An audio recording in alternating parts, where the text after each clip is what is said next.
역세권 상가들은 항상 대박이 나는 걸까요? 최근 몇 년 동안 아파트값 상승과 낮은 은행금리로 투자처를 찾지 못했던 돈들이 상가 투자로 많이 몰렸습니다. 특히 신도시의 상가들은 높은 분양가이지만 낮은 은행금리로 대출을 받아 상가 투자를 많이 했는데요. 높은 분양가이지만 대출까지 받아서 투자한 이유는 바로 임대료 때문입니다. 구도심에 비해 높은 임대료를 받을 수 있다는 메리트로 신도시 투자가 많았던 겁니다. 신도시의 역세권 상가로 투자했던 투자자들은 수익을 잘 내고 있을까요? 오늘은 신도시 역세권인 남이래역 주변 상가의 임대 현황과 분양받았던 분들의 사례들까지 확인해보는 상권 임장 시작하겠습니다. 위례는 서울 송파와 경기도의 하남, 성남의 경계에 접해 있고 계획 당시 송파 신도시라고 불렸으며 서민주거 안정과 부동산 투기 억제를 위한 부동산 제도 개혁 방안에 후속 조치로 신도시 발표 시 제시한 강남 지역의 안정적인 주택 수급과 서민층의 주거 안정 도모하는 정책 목표를 달성할 수 있도록 미래 지향적 웰빙 주거 도시로 개발되었습니다. 위례를 한 바퀴 돌면서 산책과 운동을 즐길 수 있는 휴먼님과 각 아파트 인근에 있는 초중고, 위례 스타필드까지 생활 편의시설과 교육까지 부족한 것이 없는 우스갯소리로 아빠들만 고생하면 온 가족이 행복한 도시라고도 합니다. 처음 입주 당시에는 기반시설은 미비한 상태로 저렴한 분양가로 분양을 시작했던 지역입니다. 분양받아서 들어오신 분들은 아파트값 상승으로 로또만큼 큰 부를 한꺼번에 이루신 분들도 많습니다. 남이래역은 이래의 남쪽으로 처음 운암역에서 남이래역으로 역명이 변경 확정되었습니다. 남위래역 인근 상가는 역세권이라는 메리트로 안정적인 수익이 나올 것이라 하여 노후 자금으로 투자하신 분들도 많았습니다. 대단지 입주가 여러 단지에서 이루어지고 더불어 상가 분양까지 한꺼번에 진행되다 보니 상권 형성은 이루어지지 않았는데 상가 분양은 계속되고 위례 전 지역으로 공실은 많아지게 되었습니다. 그나마 주거와 학군이 집중되어 있는 호반베르디움 인근 상가들은 사람들이 모이는 항아리 상권으로 입주가 돼가며 자리를 잡고 병원과 학원 건물을 비롯한 생활시설이 잘 되어 있고 공실률도 없으며 임대도 잘 되는 편입니다. 위례 전체의 상업용지 비율은 6% 넘습니다. 이것은 주의 미사나 판교와 비교해서도 높은 편으로 특히 남이래역 주변은 상업시설이 많이 있습니다. 당초 개통 예정이었던 지하철이 예정보다 많이 늦어지고 위신사선, 트램 등 위례 교통들이 발목을 잡으며 위례 외부로 나갈 일이 생길 경우 자가 차량으로 이동하는 경우가 많다 보니 강남이나 송파 쪽으로 소비 수요가 이동을 하게 되면서 위례 상권에 더욱 큰 타격을 받게 되었습니다.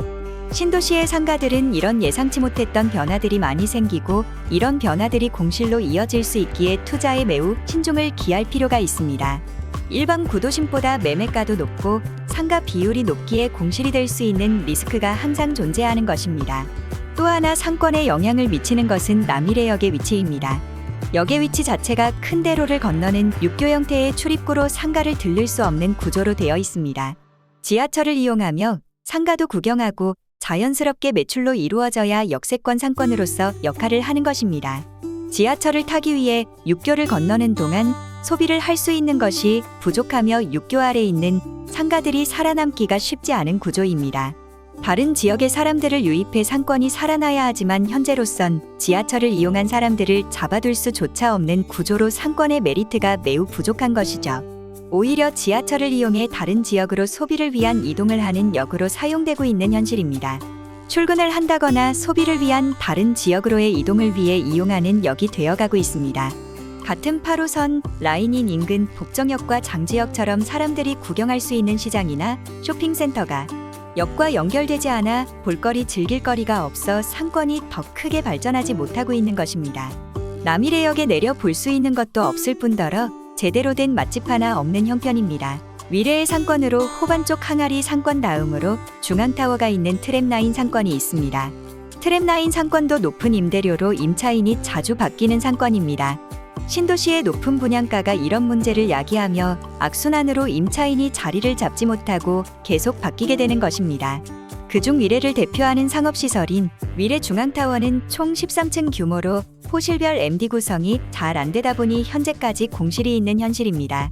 다양한 업종을 유치하여 소비자 유입을 증가시킬수록 상가의 활성화는 도움이 되지만 위층은 무조건 병원, 학원에 약국, 은행, 프랜차이즈 빵집, 너무나 획일적인 상가 구성이면 메리트가 떨어질 수밖에 없는 것입니다. 상권도 어떻게 구성이 되는지에 따라서도 활성화에 도움이 될 수 있는데 남위례역 상가들도 이런 부분이 아쉬운 편입니다. 위례의 상업 용지 비율이 높은 관계로 상가도 많은데 우후죽순 임대를 하며 윈이 나지 않고 임대를 하게 되니 전체적인 상권이 살아나기 점점 힘들어지는 것입니다. 분양받으신 분들의 상황이 각각 다르다 보니 현실은 더욱 어려워지고 있습니다. 인근 공인중개사분께서 상가 매매건이 1년째 나와 있는 매물의 사연을 얘기해 주시며 이게 이곳의 현실이라고 하셨습니다. 상가 분양을 받으신 A씨께서는 은퇴를 하시고 아이들은 다 커서 분가를 했고 다른 지역에 살고 있었지만 저렴한 가격에 당첨된 아파트 앞 평화로운 노년 생활을 즐기려고 위례에 이사를 오셨습니다. 위례에 이사 오고 보니 여기저기 생기는 아파트의 상가에 정신이 없으셨다고 하더라고요. 몇 개월 살다 보니 상가 분양 얘기를 듣게 되고 노후 준비로 모아두었던 돈을 집 분양금 빼고 4억 정도 가지고 있었는데 그냥 은행에 맡기니 낮은 금리로 생활비도 안 되고 해서 상가를 매입해 월세를 받기로 결정을 내리셨다고 해요.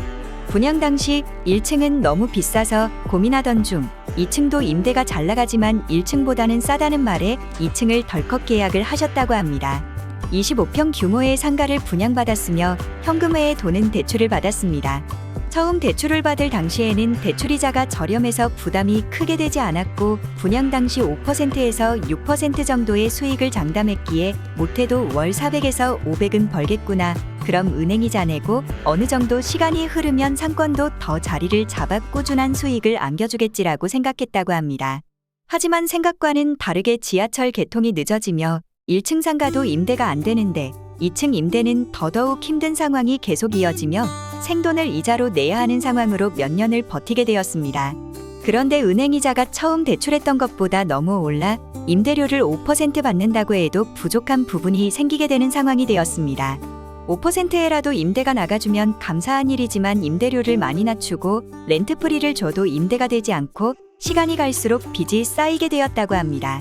할 수 없이 경비일을 시작하셨다는 분양자분께서는 상가를 팔아달라고 의뢰를 하셨다고 하는데 현재 분양받았던 금액에 반값에 내놓아도 안 팔리는 안타까운 상황입니다. 이렇게 투자자들의 손실을 계산할 때 평균 30%에서 40% 이상의 손실을 입는 것으로 추정됩니다. 상가가 계속 팔리지 않는다면 대출받았던 이자를 결국 못 갚게 되고 경매로 진행이 될 수밖에 없는 상황으로 상가 투자자분은 신용에 악영향을 미치게 되고 큰 손실을 볼 수밖에 없는 상황으로 은행은 은행대로 원금 회수를 할 수 없는 상황이 되는 것입니다. 이렇게 남위례역에 투자해서 특히 남위례역 쪽을 보고 있는 1층, 2층 상가들은 어려운 상황에 처해 있습니다. 상권 활성화를 위한 대책이 시급해 보이는 시점입니다. 남위례역과 이어지는 이택지는 위례가 생기면서 상권이 형성되어 있어서 남위례역 뒤편 상가들과 자연스럽게 어울리며 임대가 되고 있지만 유동인구가 많지 않기에 수익이 크게 나지 않는 상황으로 월세와 인건비까지 빼고 나면 이렇다 할 제대로 된 수익은 내지 못하고 있는 건 마찬가지인 상황이라고 합니다. 엘포트몰에 다이소가 들어와 사람들을 조금씩 모으고 있는데 아직까지는 역부족으로 보입니다. 사람을 모을 수 있는 큰 상가들이 많이 들어와서 상권을 살려준다면 다시 한번 큰 도약이 기회를 삼을 수도 있을 것 같은데 현재는 임대료를 많이 깎아준다고 해도 선뜻 나서는 임차인이 많지는 않은 상황입니다. 렌트프리를 많이 주고 장사를 시작할 수 있게 해서 자리를 잡는 방법이 좋을 수 있지만 분양 후 현재까지 손해를 보고 있는 임대인들의 상황이 좋지 않기에 힘든 부분일 수 있습니다. 또 하나 위례의 문제점은 일자리가 없는 것입니다.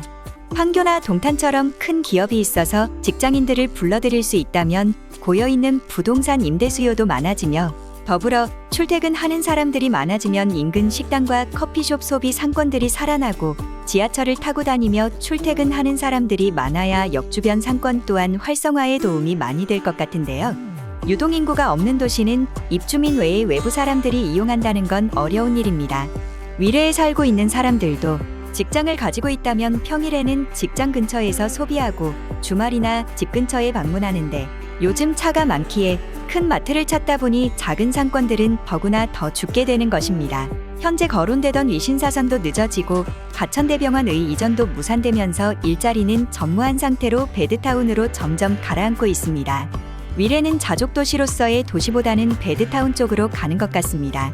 현 상황으로는 트램이 생기고 위신사선이 생긴다고 해도 다시 상권이 커지기는 좀 힘들어 보입니다. 위례는 입주 당시부터 서울과 인접한 위치로 상가 분양까지 건설사의 때로 몰려다니며 분양을 받았던 시장으로 당첨되면 좋은 자리는 그 자리에서 프리미엄까지 붙여서 매매가 되기도 했었는데요. 주위 성남이나 하남 송파와 연계의 일자리 창출과 상권 활성화를 위해 노력해야 할 과제가 많아 보입니다. 이런 상황에 남이래역 주변 상권이 활성화될 때까지는 많은 시간이 걸릴 것으로 생각됩니다.